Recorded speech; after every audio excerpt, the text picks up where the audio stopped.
¿Qué tal, amigos? Espero que estén muy bien. El día de hoy estoy muy emocionado porque quiero hablarles de un proyecto que estoy llevando a cabo. A partir de las lecturas de Dostoyevsky que he estado realizando en estos meses, una lectura un poco más detallada de lo que ya había hecho, decidí iniciar un taller de escritura de relatos breves, a partir de mis lecturas de Dostoyevsky. Es decir, tomo algunas de las características que Dostoyevsky nos muestra en sus relatos y estructuro historias, trayéndolas por supuesto a nuestro contexto. Ya no voy a hablar de la Rusia del siglo XVIII, de sus costumbres, sino voy a hablar pues muy particularmente de algunas situaciones que ocurren en mi sociedad, ¿no? en la actualidad, y que son muy comunes al resto de países de habla hispana. Entonces, tomo algunas características que observo en estos cuentos y las traslado aquí. Y me gustaría mostrarles algunas de ellas para que pues si a ustedes también les sirven estos ejemplos, construir algo, ¿no? O sea, pues ya que estamos aquí leyendo algo atentamente, detenidamente, como es Dostoyevsky, pues vamos a obtener un producto y vemos qué pasa. Bueno, vamos a hablar un poco sobre algunas características que he observado en los cuentos de Dostoyevsky. Entonces comencemos con esto. Por ejemplo, el estilo de narración. Esto nos puede ayudar mucho. Por ejemplo, en un primer momento tenemos la narración tradicional, ¿no? La narración de un observador, como puede ser algo que vimos en el árbol de Navidad de una boda. Un observador que nos cuenta lo que pasa y que no interviene directamente. También tenemos un protagonista, el narrador protagonista, como fue el caso de Noches Blancas. El soñador nos cuenta algo que él vivió en el pasado. Y es un tipo de narración muy personal, ¿no? Sus propias observaciones, sus propios sentimientos, todas sus experiencias nos lo va transmitiendo este narrador protagonista. Y tenemos un narrador personaje, un personaje secundario, que no es el protagonista y que interviene muy poco en la acción. Está ahí, como en el caso de Paul Sunkov, por ejemplo. El narrador observa el show de Paul Sunkov y nos cuenta sus impresiones. Entonces ya hay un filtro ahí de la narración. No vemos directamente las cosas como son, sino las cosas como las observó el personaje secundario, y a partir de ahí se construye la historia. Que este puente puede ser muy útil porque puede permear la visión de lo que ocurre y meter opiniones de terceras. Entonces es muy interesante esta forma de narrar. Luego tenemos el narrador metadiegético, ¿no? El tipo me contaron algo que ocurrió dentro de la historia, ¿no? Es el caso, por ejemplo, de Un ladrón honrado, en donde el protagonista cuenta, el narrador cuenta lo que un personaje le cuenta que ocurrió hace tiempo, y se lo cuenta también desde su perspectiva, ¿no? Y le dice, bueno, yo creo también que esto que él hizo fue de esta manera. Porque este tipo de narración me parece muy, muy interesante porque es indirecta. Si tú no quieres garantizar la veracidad de tu historia, si no quieres comprometerte con las posturas ideológicas del narrador, mostrar un tipo de una narración, una postura que dices, ok, esto es lo que alguien más dijo, yo no meto las manos al fuego por esto, pero pues aquí se los presento, ¿no? Que me gustaría hablar de esto, sí, pero no es que yo como escritor me comprometa con estas ideas. Entonces este recurso a mí me parece maravilloso. te lavas las manos, pero tratas un tema que te parece interesante. Bueno, el otro recurso es el de la carta. El de la carta me parece muy genial. O sea, esto ya lo vimos en Novela en 9 cartas, ese cuento, y también en la pequeña novela que es Pobre gente. Entonces ahí vemos los sentimientos velados también de los personajes. O sea, nos cuentan la historia como ellos quisieran contarla, pero a través de su contar vemos que ocultan cosas, no quieren decir ciertas cosas, hay sentimientos ocultos que poco a poco se van revelando. Entonces eso me parece muy, muy interesante y muy divertido. Entonces, ejemplos de cartas en nuestra actualidad podría ser una carta de renuncia, en donde sacas todo el veneno porque renuncias a un trabajo y empiezas a hablar y hablar de los de recursos humanos, de tus compañeros, de tus jefes. Entonces, ese tipo de carta a mí me parece muy, muy divertida. hay una tipo de carta de amor. Eso pues es muy común, o sea, son cartas de amor. A mí personalmente no me interesa ese tipo de lectura, pero son muy comunes, ¿no? Y carta de suicidio, o sea, los pensamientos que tenga alguna persona a punto de suicidarse, o sea, es interesante explorar la psicología de estas personas. Obviamente esta persona, este tipo de carta no es recomendable para personas que sufren depresión, ¿no? Porque esto te puede hacer una retroalimentación positiva en donde poco a poco va creciendo tu dolor, ¿no? Pero también se puede hacer arte en los sentimientos dolorosos, ¿no? Entonces es también como una forma de terapia. Pues no, yo tampoco como que estaría muy inclinado a escribir una carta de suicidio, pero sí muy inclinado a leerla. De hecho, Dostoyevsky tiene unas cartas de El sueño del hombre ridículo, que tiene mucha depresión. Ese texto lo vamos a leer después. Aún no estamos preparados para ello.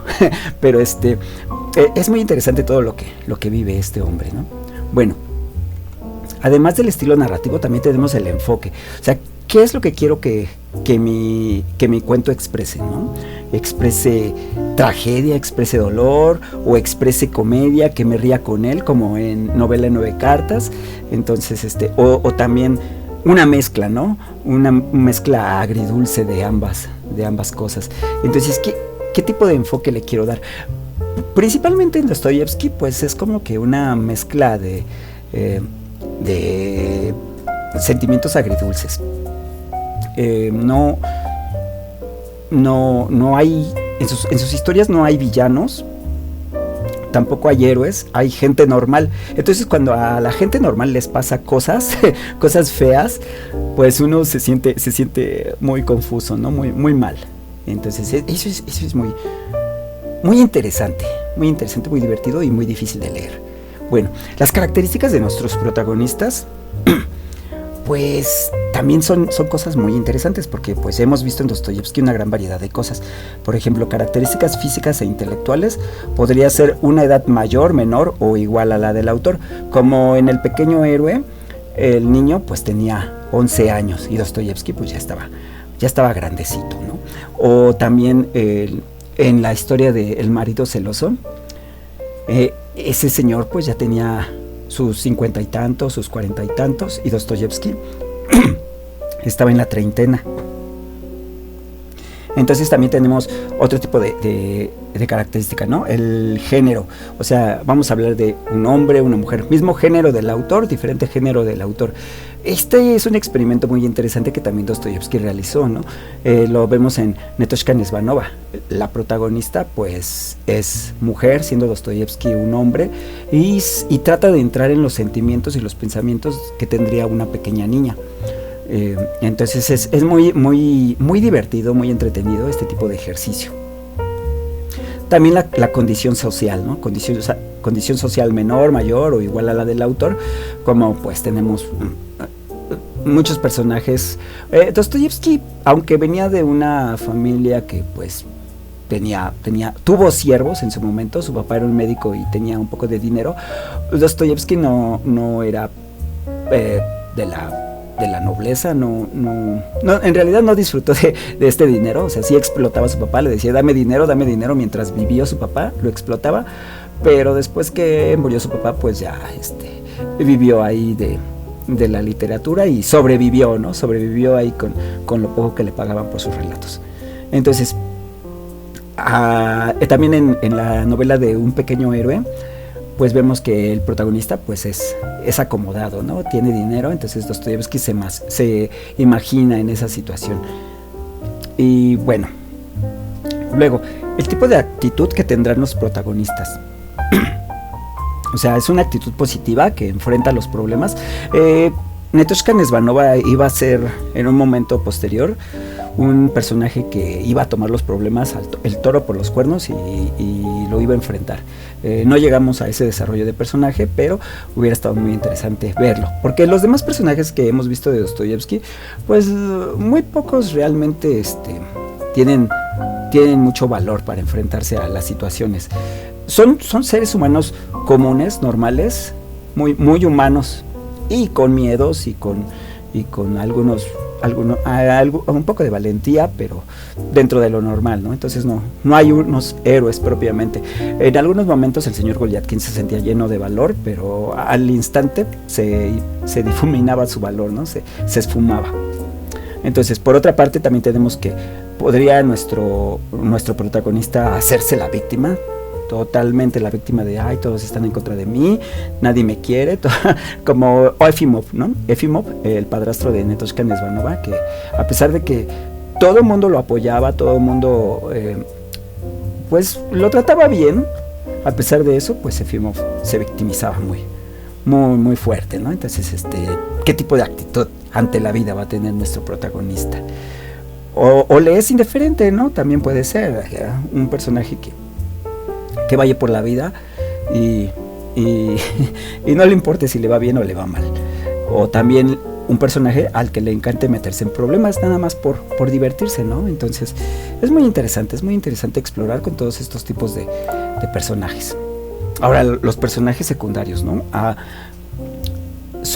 La mayoría de los personajes secundarios son aliados de nuestro protagonista, la mayoría son enemigos o la mayoría son indiferentes, ¿no? Solo pasan por ahí. Entonces también la relación que estos personajes tengan con nuestro protagonista también es muy importante para la configuración del carácter de este protagonista. Eso me gusta mucho.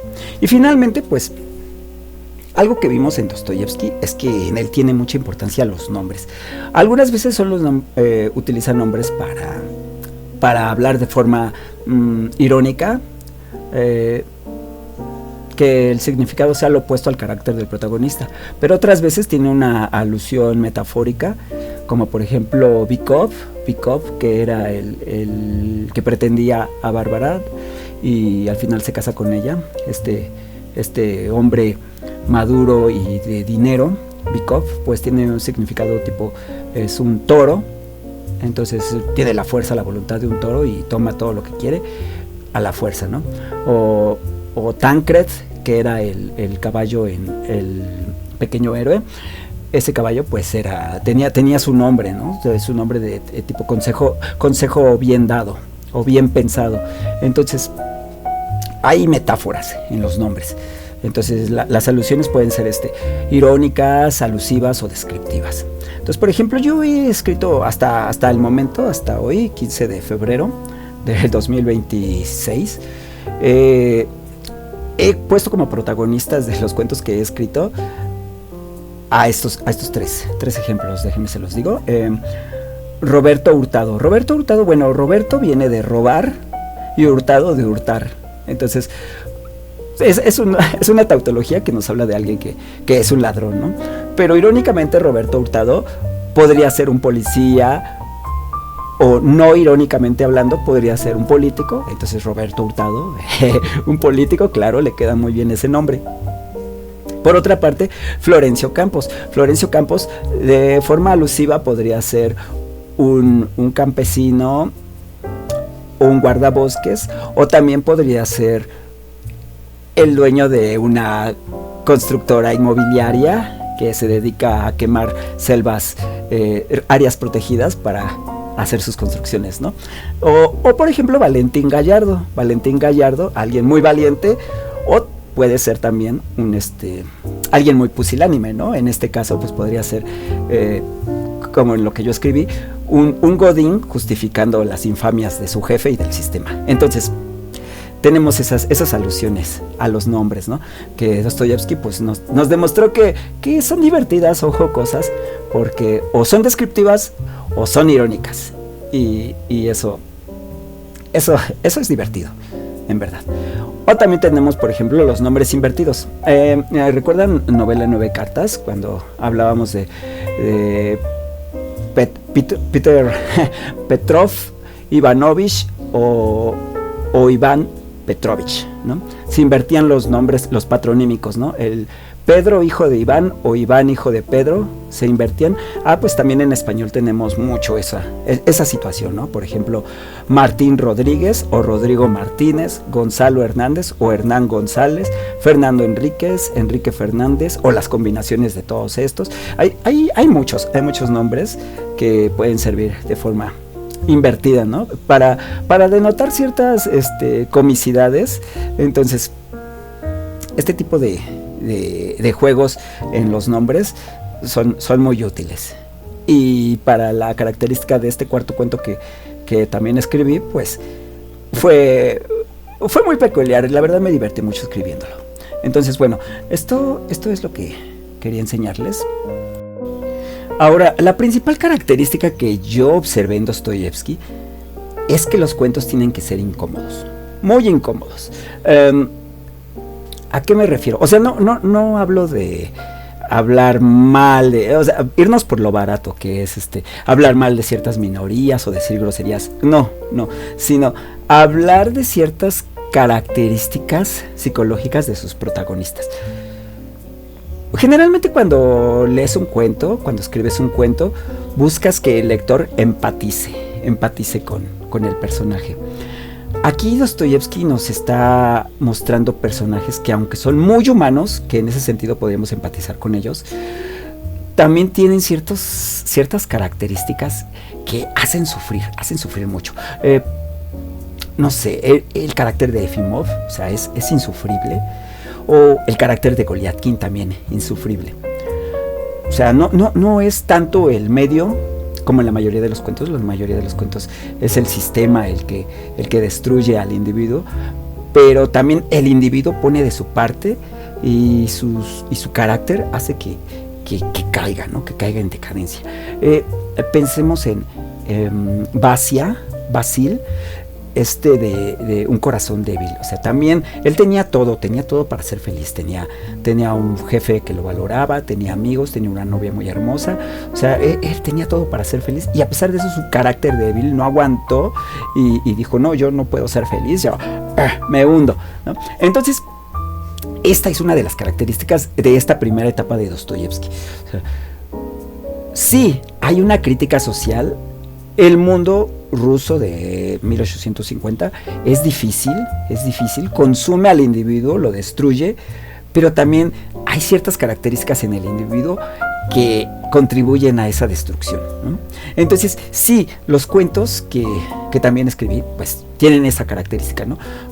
Son incómodos. Yo me divertí mucho escribiéndolos, la verdad, pero cuando los releí, dije, órale, no, esto sí está feo. O sea, sí está fuerte, puede resultar realmente incómodo. Mi objetivo al finalizar este video era leer uno como ejemplo, ¿no? Cómo estructuré lo que les acabo de exponer, ¿no? Las características que Dostoyevsky nos enseña, para traerlas a nuestro contexto y ejemplificar, ¿no? Cómo un cuento puede quedar. Son cuentos breves. Pero cuando lo leía dije, no, esto está muy incómodo. O sea, es incómodo de leer, de ver.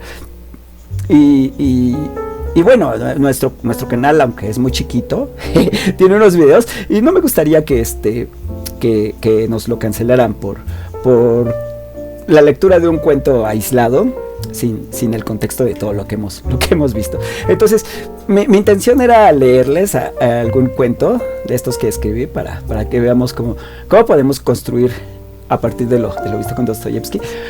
Pero mejor lo voy a posponer. Y bueno, cada actividad que está marcado en mi calendario, después de las lecturas de cierto bloque, consiste precisamente en eso, en tomar los elementos que hemos visto en ese bloque y construir uno o dos cuentos por diversión, más que nada. Y bueno, sí, o sea, me gustaría mucho compartirles lo que escribí, pero no creo que YouTube sea el lugar adecuado para hacerlo de forma aislada. Aunque le ponga las etiquetas de literatura, de actividad literaria, tengo la impresión de que son demasiado incómodos, ¿no? De hecho, ya hablé de las características de los cuentos en los ejemplos que les puse. Y sí, no vamos a meternos en problemas, ¿no?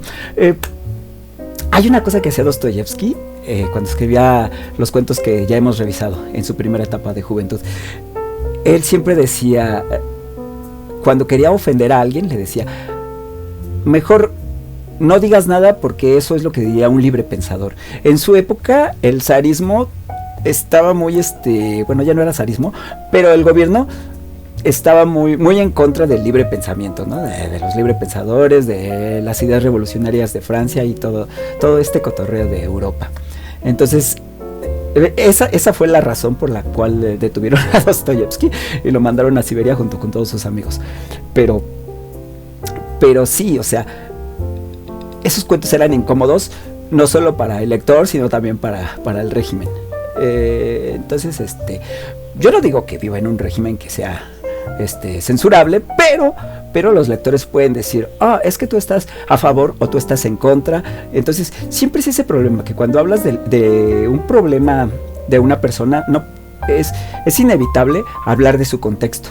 En este caso, en el de los cuentos, pues se habla mucho del contexto, se hace una crítica al contexto, y esta crítica puede interpretarse como crítica a favor o en contra del sistema. Y siempre hay personas que están a favor o en contra del sistema político. Y siempre van a ver todo como bueno o malo, dependiendo de su enfoque ideológico. Entonces, para evitar ese tipo de problemas, voy a decidir mejor compilar todos estos productos.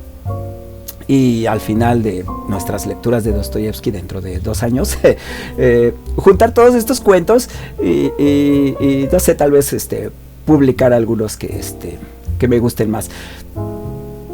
No es lo mismo que te censuren a un libro a que te cancelen tu canal de YouTube.